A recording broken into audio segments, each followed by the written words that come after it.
Russia continues to lay siege to major cities as it advances through Ukraine, leaving its citizens with two choices: flee or fight. Let's take another look at the maps, and here to help me break it down is Joey Jones. Good morning, Joey. Great to see you. Good morning, Will.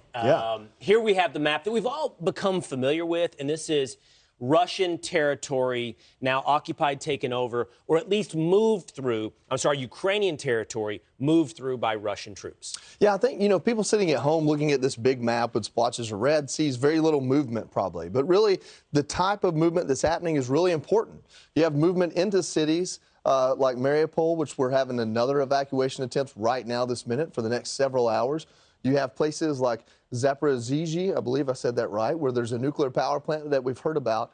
But when you take a step back and you look, what you see is really four specific fronts. You have the troops that came in from Crimea and also that were landing via Marine craft. You have the troops in from the east, then north or northwest or west, and then west and north. And so, let me ask you a question, Joey. I've seen people begin to introduce this into the conversation. I don't know if it's instructive or not, but there have been some that point out these maps that we're seeing maybe don't reflect reality. What reality actually looks like is this. In Absolutely. other words, constant movement. Yeah, and it's Russian advancements that are more spider-like in terms of what they're actually capable of occupying. These aren't Russian-occupied areas. These are areas they've marched through. Is that, in your estimation, accurate? No, absolutely. Pete's talked about this many times, how there's a city, Kherson, down here that has the Ukrainian flag above it, but they came through it. And really what you're looking at here is they're limited by the routes that are available. They're limited by the terrain.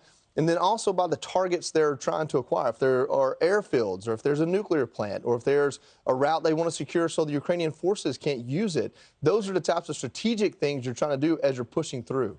Let's take a look as we zoom in here on Kiev. Now, here's what's interesting about this particular map. You can see the Irpin River right here. This is just on the outskirts of Kiev. And there's some interesting, fascinating video about showing people huddled under a bridge that once, you can see it's taken some damage there, once was a major conduit across that river, Joey. Yeah, a couple things there. A lot of these bridges and roadways, we believe the Ukrainians themselves took them out as the Russians were advancing in. I told you yesterday, I talked to Greg Gutfeld a week ago, and his mother believed she was trapped in Kyiv because the Ukrainians were going to blow up the bridges to keep the Russians out, also keeps the Ukrainians in. And we talked yesterday, we kind of showed the map. You take a step back and common sense shows you there's a circle here, right, starting to happen. Well, the Ukrainian officials have confirmed that today. That's exactly what the Russians are doing. Now, this doesn't mean there's a full battle line like a convoy, but these are the remnants. This is the evidence of the positions the Russians are taking or the movement they're making to try to encircle what is the city center of Kiev. Right. And disallow mainly any officials that are high-value targets for them from moving out of the city.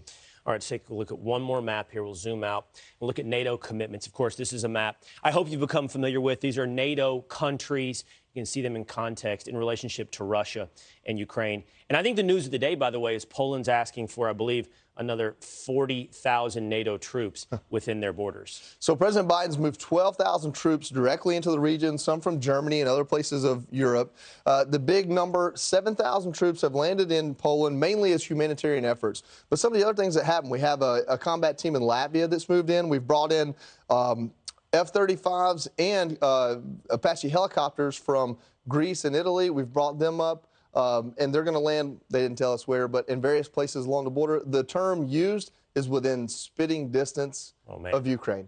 And so one of the reasons why this matters so much, knowing where the U.S. troops are and why, is we have supposedly weapons we're going to bring into Ukraine. How that happens, if our troops are involved in that, how close they get to Russian troops, that's what we have to worry about as United States citizens hoping not to go to war with Russia. All right. Excellent work on the big board, Joey. Thank you